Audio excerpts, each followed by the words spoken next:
Seolah-olah Allah tuh ngasih tahu kita ini alamnya Allah begitu luas, kuasa Allah itu kan kita kecil banget tuh, Iya. kecil banget di atas sepeda di tengah gurun batu yang luas di Turki itu kita kepanasan, kita kecil banget gitu, Iya. kita bisa apa gitu, Iya. kita tanpa air aja bisa Iya. kelelahan, kita bisa Iya. dehidrasi di situ kita. Iya.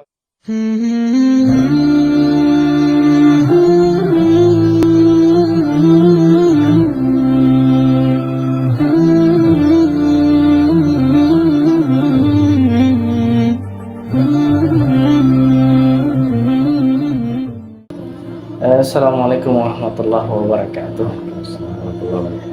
Sahabat semua, hari ini kita bertemu sama sosok yang insya Allah memotivasi kita ya untuk dapat mewujudkan benar-benar apa yang kita inginkan. Nah, ini bersama kita ada Pak Muhammad Ulfi, ya Pak ya. Beliau sosok yang saya rasa dapat memotivasi kita karena beliau ini dari Indonesia ke Mekah dengan menggunakan sepedanya.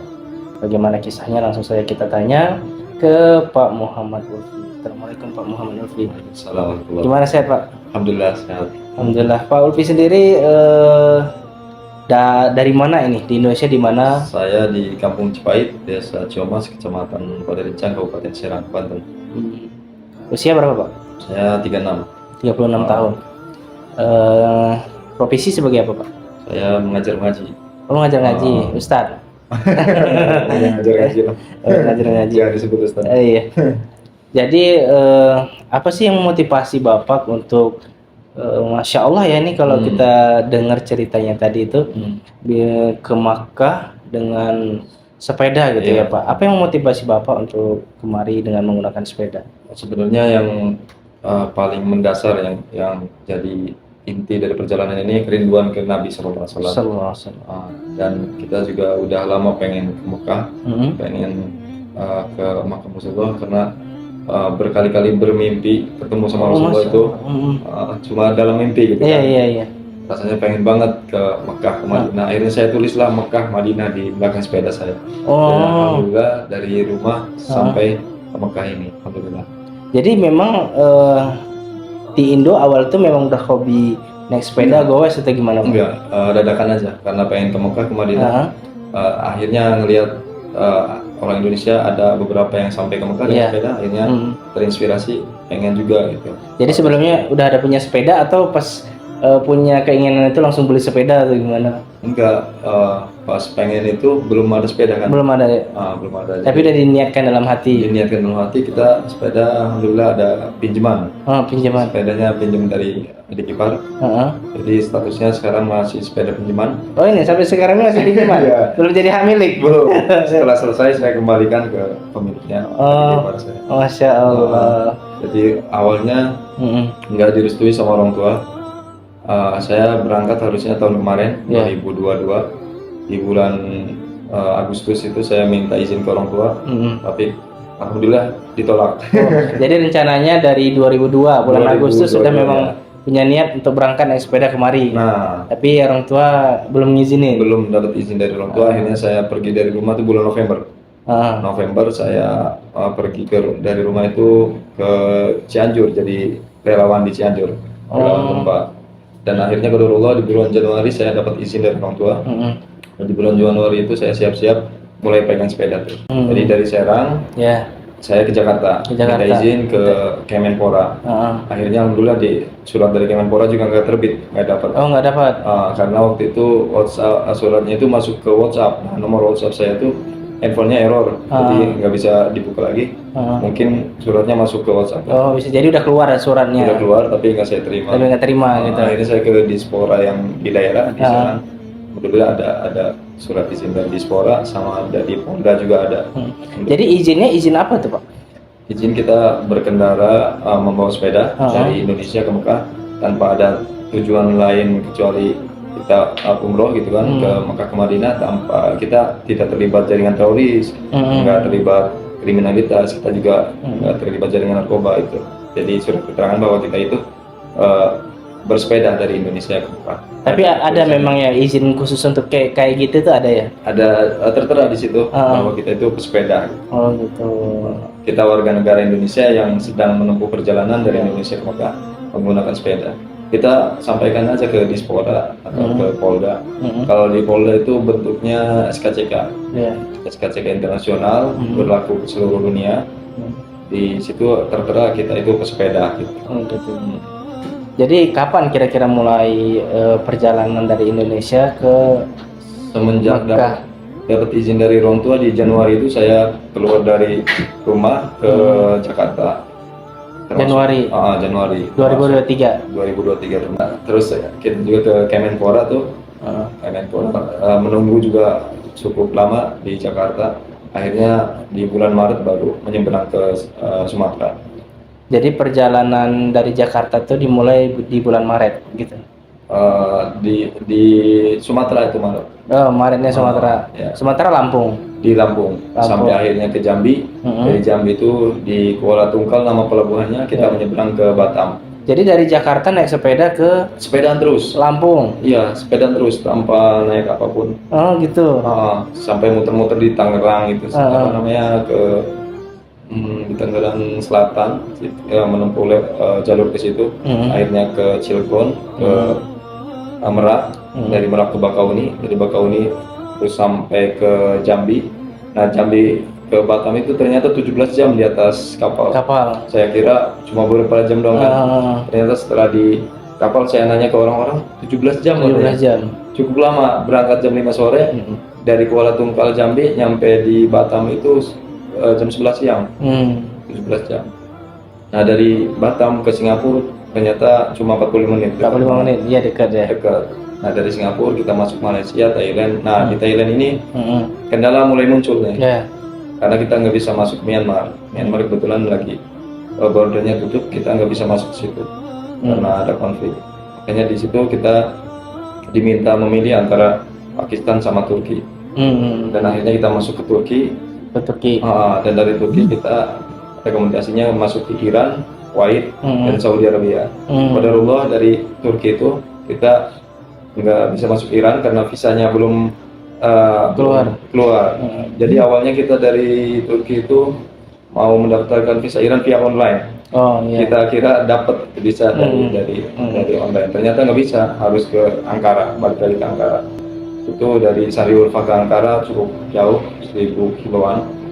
Jadi kita nggak mungkin. Sementara kita visa hampir habis di Turki, kita bingung juga tuh. Makanya KBRI yang ada di Istanbul kita kasih tahu sepertinya harus langsung ke Madinah. Akhirnya dari Turki langsung ke Madinah. Dari Turki ke Madinah naik aeroplane. Pesawat? Iya, gitu. Emang harus kayak gitu. Jadi qadarullah bulan 7 ini udah di Mekah, di Madinah. Ya, perjalanan selama dari Januari ya sekitar 6 bulanan ya? 6 bulanan. Padahal kita targetkan Januari 2024 baru sampai sini, qadarullah. Ini bulan 7 udah sampai sini. Alhamdulillah. Terus kalau biasa tuh ya, kalau kita perjalanan yang naik mobil atau dekat aja itu kan ada bekal ya, apa yang kita siapin gitu. Bapak sendiri apa yang Bapak persiapkan nih untuk perjalanan sepanjang itu gitu? Iya, paling saya doa aja dari orang tua. Doa dari orang tua? Iya, doa dari orang tua. Kalau dana seadanya aja. Kalau ada sedikit kita bawa sedikitnya, kalau ada banyak kita bawa banyaknya. Pokoknya cukup nggak cukup harus cukup gitu. Tapi alhamdulillah Allah mudahkan semuanya. Jadi memang bekalnya itu yang pertama tuh doa dari orang tua. Akhirnya di hati itu perasaan Mekah itu dekat. Itu yang jadi modal awal tuh, satu doanya orang tua, kedua karena rindunya ke Rasulullah, rindu ke Ka'bah gitu. Akhirnya di hati itu perasaan dekat, padahal jauh banget. 11.000 sekian kilometer, 11.500 kilo. Tapi berasanya dekat. Jadi ini belum pernah merasa sakit kaki. Sampai sekarang? Setelah nyampe Madinah baru sakit ya? Baru berasa sakit. Masya Allah. Setelah sampai, baru saya kasih krim peredar nyeri itu. Alhamdulillah udah fit lagi, bisa goes lagi. Jadi dari Indo sampai kemarin itu belum ngerasakan sakit kecuali setelah sampai ke Madinah. Sampai di Madinah kakinya sakit, sepedanya rusak. Jadi sepanjang perjalanan sepeda nggak ada rusak? Ada, di Malaysia kita sempat didorong sejauh 2 kilo gara-gara rantainya itu nyangkut Jadi saya dorong sampai 2 kilometer itu. Akhirnya ada yang nolongin, dimasukin ke mobil, dibawa ke bengkel. Juga ada pernah kendala di Turki, di tengah gurun batu yang panas gersang 42 derajat itu, bannya malah kempes. Ada tampal ban di sana? Nggak ada, kita buka sendiri, repair sendiri karena ada cadangan. Berarti memang bawa cadangan juga cadangan. ya? Jadi bukan cuma istri yang cadangan itu. Jadi kita jadi seperempatnya ada cadangan gitu ya kalau ada rusak ada apa gitu. Jadi kita ganti bannya, enggak kita tambal. Ditambal juga repot, panas ini kan bulu-bulu. Langsung kita ganti. Alhamdulillah ya, bisa jalan lagi. Kendala terbesar apa Pak selama perjalanan? Kendala alhamdulillah enggak ada. Enggak ada ya. Kesehatan juga alhamdulillah. Alhamdulillah ya. Alhamdulillah. Jadi itu setiap perjalanan istirahat, kalau capek istirahat. Ya itu. Kita jangan memaksakan kehendak kita. Kalau pengennya sih 100 kilo, di atas 100 kilo gitu kan, tapi kita sekemampuan kita aja, jangan dipaksakan. Pokoknya kalau kita haus kita berhenti, kalau lapar ya makan, waktunya istirahat gitu. Jadi karena sejauh itu kan kita harus tetap fit gitu kan. Jadi alhamdulillah belum pernah sakit kecuali meriang sedikit masuk angin kita kerokin, kita minum tolak angin udah beres. Alhamdulillah. Beres ya. Alhamdulillah. Jadi pada sakit-sakit parah gitu kan ya? Alhamdulillah. Selama 7 bulan ini, 6 bulan ini gitu? Iya, cuma meriang 3 kali.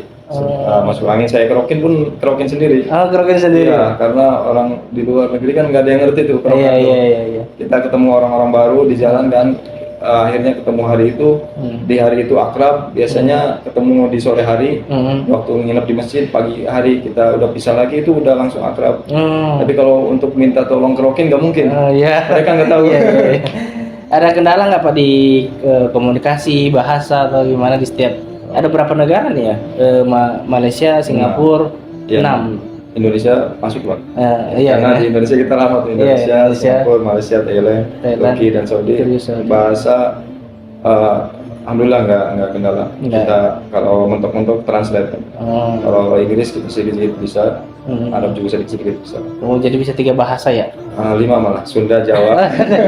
Masukin lah. Itu juga nama bahasa. Iya, benar. Berarti total perjalanan 7 bulan dan tanpa ya kendala yang sangat apa itu berarti itu nggak ada gitu ya Pak? Alhamdulillah. Cuman ada bonusnya dari Allah, mungkin setiap doa itu alhamdulillah Allah kabul. Alhamdulillah di perjalanan karena emang musafir kan. Iya, doanya terkabulkan. Di semua kalau kadang minta doa ya kita doain gitu kan. Allah yang mengabulkan gitu kan. Paling kalau doanya yang biasa-biasa ya, kalau doanya minta jodoh, waduh, kita juga belum didoakan kayaknya. Enggak lah kalau jodoh, karena saya juga belum soalnya. Iya. Terus untuk ini kan masuk ke negara lain itu kan kayak mungkin kalau di Indonesia, Singapura bebas visa ya, Malaysia juga bebas visa. Terus yang selanjutnya itu gimana pengurusan visa ya?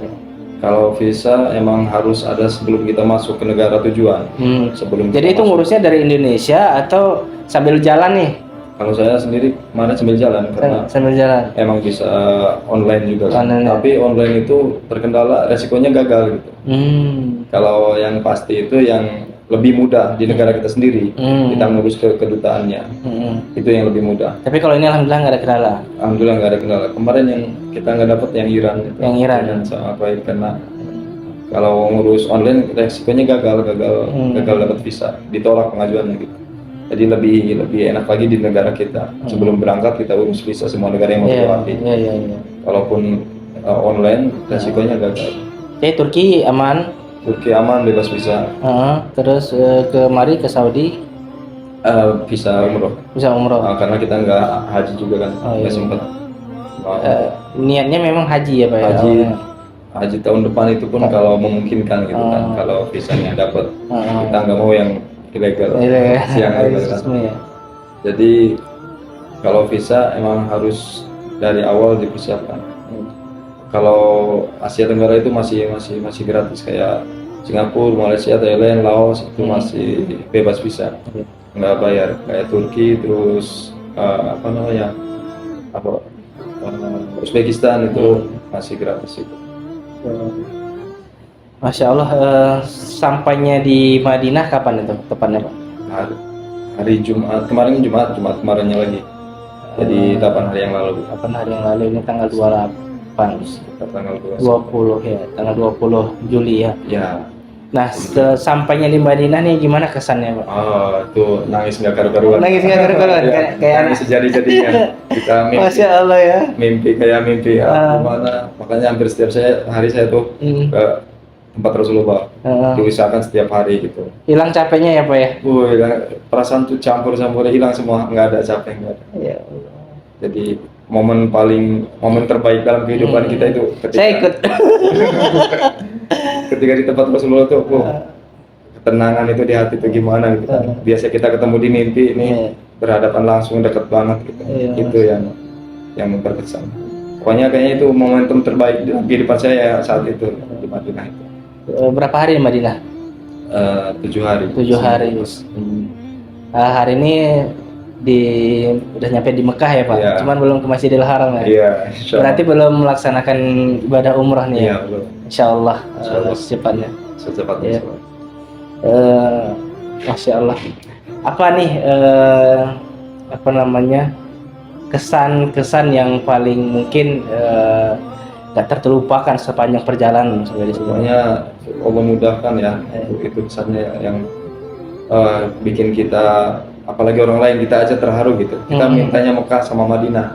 Saya tulis di sepeda saya itu Mekah Madinah. Itu tulisannya hilang di Thailand, tapi setelah hilang saya nyampe sini. Ya, jadi kita mintanya Mekah sama Madinah, tapi Allah kasih bonus dulu jalan-jalan ke Singapura, Malaysia, Thailand, ke Bangkok kan. Turki, itu bonus dari Allah sebenarnya. Seolah-olah Allah tuh ngasih tahu kita ini alamnya Allah begitu luas, kuasa Allah gitu kan. Kita kecil banget tuh, kecil banget di atas sepeda di tengah gurun batu yang luas di Turki itu, kita kepanasan, kita kecil banget gitu. Kita bisa apa gitu? Kita tanpa air aja bisa kelelahan, kita bisa dehidrasi di situ, kita kuasa apa gitu? Allah seolah-olah sedang membuktikan mengingatkan kita itu nggak ada apa-apanya gitu. Kita itu nggak berdaya, kita nggak ada apa-apanya. Ini kuasa Allah, semua kuasa Allah. Masya Allah. Tapi dengan tekad tadi yang kuat ya Pak, niat yang kuat dan kekuasaan Allah tentunya ya, dengan kata Allah kun fayakun. Insya Allah mungkin hal yang secara logika ya, kalau kita pikirkan itu nggak mungkin gitu loh ya. Karena di hati berasanya dekat. Terus Allah kuasakan, akhirnya saya di sini. Terakhir mau berangkat itu sempat terhambat juga kan dari Januari itu, nggak langsung berangkat. Terakhir saya mimpi ketemu Rasulullah sama Sayyidina Abu Bakar. Masya Allah. Yang paling berkesan ketika mimpi bertemu Rasulullah. Mungkin Nabi lain juga pernah mimpi ketemu Nabi Isa juga, ketemu Nabi Daud juga. Pernah? Ya, ketemu mimpi. Gimana Pak? Dalam mimpi itu seperti apa mimpinya gitu Pak? Apakah muka Rasulullah itu jelas terlihat? Karena kan memang dalam nggak mungkin setan menyerupai wujud Nabi gitu. Waktu itu saya nggak berani ngeliat muka. Oh gitu. Kita langsung meluk, langsung nangis. Ya Allah. Saya sempat.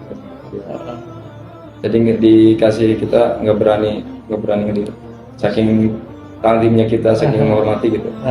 Kita langsung meluk, langsung nangis. Ya, Akbar. Terharu, bangga, Masya Allah, luar biasa. Tapi semua atas kuasa Allah Subhanahu Wa Taala. Dan tadi yang seperti Pak Ulu sampaikan, begitu kerdilnya kita di atas muka bumi ini, nggak ada kekuatan. Kita nggak kuat apa-apa. Kata teman tuh, kok bisa kuat, kita nggak kuat apa-apa. Ngelangkah selangkah pun kita. Tapi Allah yang menguatkan. Allah yang kuatkan. Allah yang izinkan. Sampai saya di sini ketemu keluarga kan yang belum pernah saya ketemu. Ada keluarga yang dari lahir saya belum pernah ketemu, itu akhirnya ketemu. Eva, semoga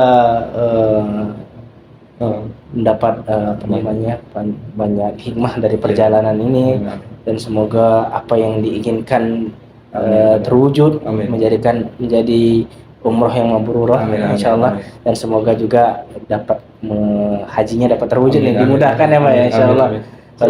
Harapannya emang itu, pengen haji gimana pun caranya gitu kan, yang penting legal gitu. Jangan sampai ilegal, kita berhaji dengan cara yang baik. Entah itu dikasih visa sama kerajaan apa ataupun gimana ya, kita nggak tahu jalannya. Pokoknya kita minta sama Allah, mudah-mudahan. Nanti minta langsung di depan Ka'bah ya Pak. Mudah-mudahan dikabulkan oleh Allah. Mudah-mudahan semua yang melihat mendengar ini dimudahkan ke Mekah dan Madinah buat haji dan umrah. Amin ya Rabbal alamin. Masya Allah, sangat menginspirasi, terharu, bangga.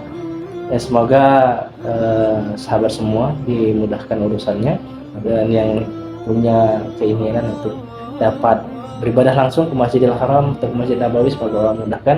Terima kasih kepada Pak Muhammad Ulif yang sudah membagikan kisahnya. Masya Allah. Ada doanya tuh. Biar cepat ke Mekah Madinah. Itu Allahumma balighna Makkah wal Madinah fi kulli sana. Allahumma balighna Makkah wal Madinah fi kulli sana. Allahumma balighna Makkah wal Madinah fi kulli sana. Atau doa yang khusus, Allahumma yassir alaina ziyaratul haram kama sallallahu alaihi wasallam yang biasa kita baca. Yakin insyaallah Allah kabulkan. Insyaallah. Syukran jazakallahu khairan. Pak Muhammad Ulif, insyaallah hari ini kita umrah ya. Jazakallahu khairan, barakallahu fiik. Assalamualaikum warahmatullahi wabarakatuh.